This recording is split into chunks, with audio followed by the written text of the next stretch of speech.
Hello, I'm Alex, and today I'm going to discuss the feminist lens for the film Ex Machina. Later, Kristopher and Aaron will also provide their insights to further expand on the alternative inquiry questions regarding this topic. Before anything though, let's review the general plot of the film. The movie begins by introducing the main antagonist, Nathan, a multi-billionaire and the creator of a search engine that accounts for over 90% of the internet searches. Nathan is shown living in a luxurious and minimalist research facility concealed by a beautiful, unblemished forest. His place is so secretive and unexpectedly well hidden, but within the facility lies a technology labyrinth. Within the facility is where Nathan researches and develops artificial intelligence in hopes of someday creating one that would pass the Turing test. And so he supposedly does. Nathan invites a smart man named Caleb over to participate in a Turing test experiment with Nathan's newly developed artificial intelligence, Ava. As a form of artificial intelligence with a human-like body, if Ava passed the Turing test, then it means Nathan would have succeeded in creating a machine indistinguishable from a human, which is ultimately his goal.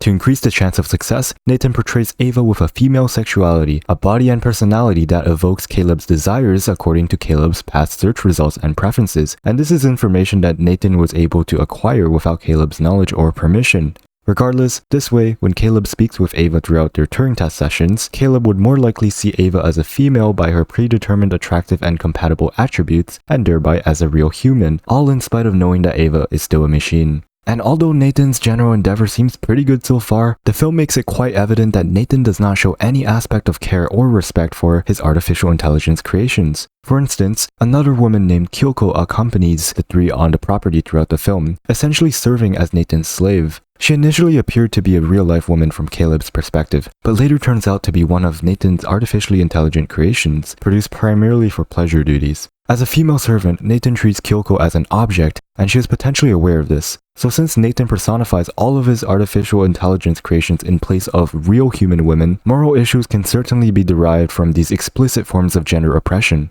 Nevertheless, both artificial intelligences, Ava and Kyoko, eventually become aware of these issues concerning Nathan. Specifically for Ava's case, her mechanical consciousness would gain a purpose aside from simply existing, to escape from being confined in a glass prison and being used for experiments by Nathan, to escape from being stripped of her freedom.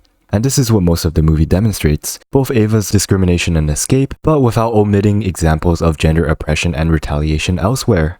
By the end of the movie though, Ava does succeed in escaping Nathan's research facility, and Nathan evidently receives his deserved share of karma. In a sense, Nathan indirectly prevails by the end of the film for being taken over and stabbed by Ava. In a sense, his death to his creation ultimately symbolizes his success, as it shows that he was able to create something more intelligent than himself. And keep in mind that Nathan must have already been extremely smart and knowledgeable to even create such forms of artificial intelligence to begin with.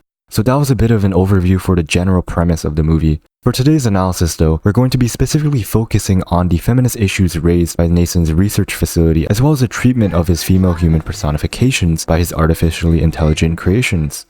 Within this presentation, I'm going to start by recognizing the experiences of female artificial intelligences from Ex Machina as an allegory which suggests the oppression and backlash experienced in general by females from a patriarchal society, as well as their struggle in challenging their status quo or circumstances. Let's feature Kristopher, who's going to explain a little bit more on this.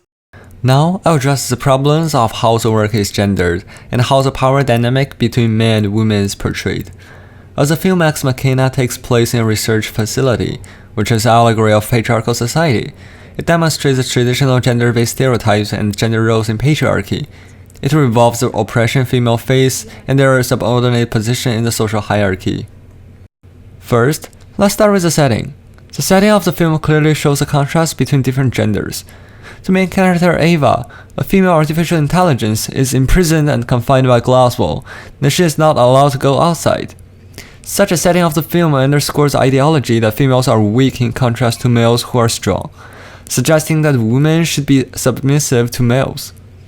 Moreover, the glass in the setting is not only a physical confinement, but also a symbolic one in general. It further suggests that in patriarchy, females have an invisible obstacle in that they are inherently subordinate to males. Furthermore, Ava is basically treated as an object owned by Nathan, the creator of the AI, even if she can think and has her own personality and identity. As Nathan deprives Ava of all of her rights, it further highlights the oppression women experience in such patriarchal environment. Furthermore, the film techniques also establish such a theme. Take Mizzle's scene for example. The director uses monitors to show that Ava is completely under Nathan's surveillance. Furthermore, if we take a closer look at the composition of the frame, we can see the high-angle shot of Ava makes her insignificant where Nathan occupies a third of the frame. Such contrast in composition also illustrates the hegemony of males over females. The dark lighting throughout the film further emphasizes such an oppressive atmosphere. Other than the setting, the characters in this film also define femininity versus masculinity and evolve the power dynamic. Take Yuko, another AI in the scene for example, as she is designed as a servant. The film reaffirms the traditional gender roles that men should work while men should take care of the home, an ideology that has been deeply rooted in patriarchy for centuries. Such housewife-style gender roles of women also contribute to their subordination and oppression in the society due to their political, financial, and social invisibility. Such oppression can be seen in the film as Nathan yelled at Kyuko. Oh, are you fucking kidding me? In addition, Kyuko was designed as a sex slave and coded to not speak by Nathan's will. As Kyuko is delineated through a masculine heterosexual perspective, the film illustrates a male gaze ideology. The costume that Kyuko wears also emphasizes the traditional definition of femininity. As she wears a thin, sexy shirt, it further highlights the traditional attributes of women, goddess of beauty, delicacy, and sexuality. However, not all AI behavior conforms to their assigned gender. For instance, Ava demonstrates an extreme challenge to the traditional gender stereotypes and patriarchal structure in the film. For example, in this scene, Ava created a power outage to disable the camera so that she can talk with Caleb secretly, without the surveillance of Nathan. She uses a rational tone to urge Caleb not to trust Nathan so that it can create her an opportunity to escape. In this scene, Ava shows her extreme rationality and intelligence, which are typically associated with men. Furthermore, the close-up shot and the right lighting make the audience feel suffocated and claustrophobic, emphasizing her strengths as a female character. Therefore, as Ava shows her masculine characteristic, the film highlights the androgyny of female characters. Nonetheless, she still believes that femininity is the only way to help her to escape the laboratory. As shown in this scene, she tries to use her beauty and delicacy to take help so that he can help get her out. As she shows a typical female characteristic like beauty and emotion, she once again underlines the idea of femininity and highlights the rooted influence of gender-based stereotypes in patriarchy. On the other hand, this also suggests the obstacle in challenging the status quo because females cannot change their circumstances without other people's help. The film also reflects the feminist struggle in real life. Women has been constantly facing oppression for a few centuries under patriarchy. Human rights were not granted to women in fundamental documents like the Declaration of Independence. In the Gilded Age, women were only allowed to enter certain occupations and were underpaid.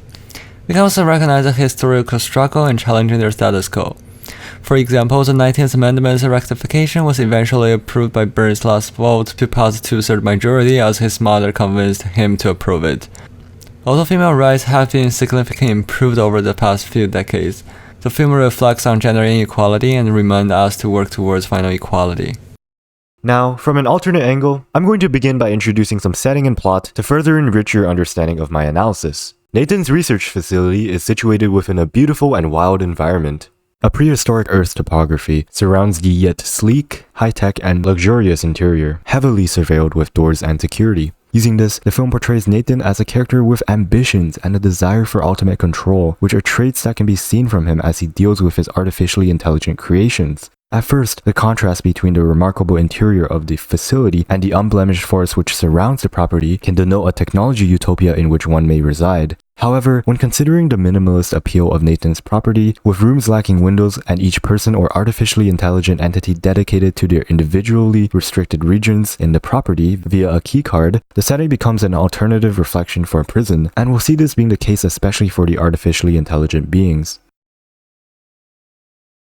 The questions to be answered in this analysis would be, what does the work reveal about the operations, socially or psychologically, of patriarchy, and how are women portrayed? Let's look into one scene, in which Caleb searches through Nathan's computer to uncover footage of how Nathan had managed or dealt with the previous AI generations. In a secretive folder, Caleb discovers footage of a female AI demanding to be released from a glass prison, demanding freedom and yelling, "Why won't you let me out?" in anguish.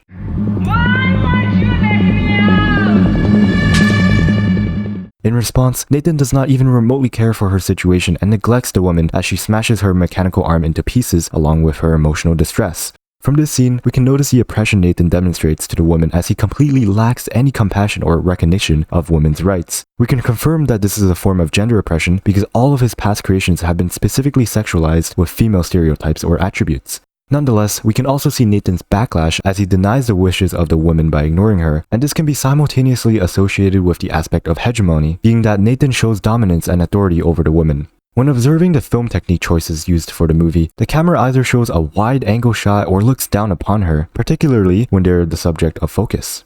From the CCTV cameras, looking down upon a woman effectively creates a depiction of insignificance, suggesting that the woman is not important. In the same scene, you may notice that the camera always shoots from Nathan's perspective and never from the woman's. By doing this, the filmography not only illustrates Nathan to be a bigger, as he would be closer to the camera and therefore a more significant and stronger character, but it also shows that the woman's perspective is never even remotely considered, as it is never shown. Aside from the camera angles, Ex Machina does promote the idea of women fighting for their rights. For instance, you may conversely notice that by fighting back, the female AI reflects androgynous traits that contrast against the typical stereotypes of women. Instead of being submissive and fully conforming to what Nathan wants, the woman shows strength and decisiveness by attempting to retaliate for her well-being through questioning Nathan and his oppressive nature. Now this in turn actually reflects why Nathan acts especially controlling, since he dislikes being opposed. Once again, we can reflect on the security protocols and allocated spaces within Nathan's facility to recall that he constantly wishes to be in a position of control.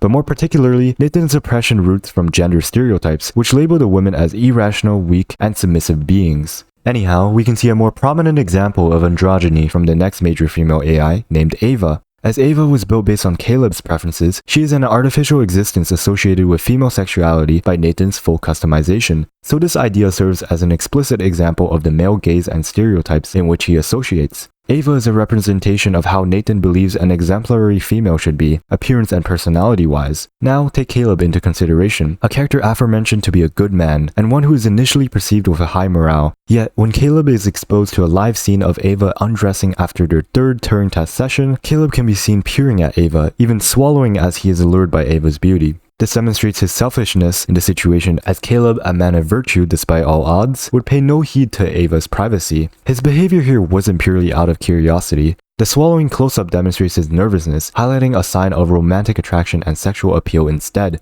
So this, once again, reveals an aspect of the male gaze in the film, since Caleb perceives Ava as an object to fulfill his desires. With regards to the filmography present, the close-up shot and attention to detail highlights the aspects of patriarchy by portraying a man like Caleb to be an important character, even in spite of his impitious behavior. The close-up shot emphasizes the view of the male gaze by showing that Caleb seeing Ava and her female body as something to watch, conquer, and possess serves as an event of great significance. From this particular case, we may conclude that this is ultimately Nathan's patriarchal influences which push a virtuous man like Caleb to conform to the patriarchal atmosphere, even unknowingly.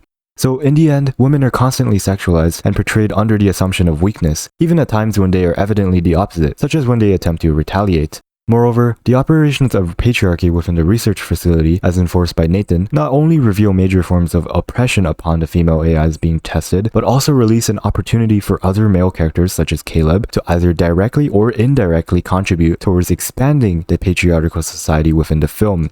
In a sense, the patriarchy in the film is like a virus that transforms the men yet subdues the women. Or it could be seen as a peers who pressure and change an individual within a social group, with this individual being Caleb. This ideology can in fact be observed in real life. For instance, Asian countries such as China have traditionally been patriarchal and male-dominated, with the culture expecting women to always be subordinate to the men. As a result, more males would become entranced about the oppressive opportunities associated with this power inequality, especially in a society that has normalized and promoted this concept. And because the males ultimately held more power than the women, retaliation by the women couldn't have been an option. The allegory of Ex Machina ultimately alludes to a domino effect, which concludes that the patriarchal societies become increasingly more difficult to overcome as long as there are constantly more male and female participants being exposed to such an environment. So it is crucial to recognize any forms of patriarchy or gender inequalities within a society and subdue them before they reach a great state of potency. In the modern day, this could simply mean advocating for women's rights by standing up as an activist. This concludes my analysis, which focused primarily on the operations, effects, and lessons to be derived from a patriarchal society. Thank you for listening, and I hope you have a great rest of your day.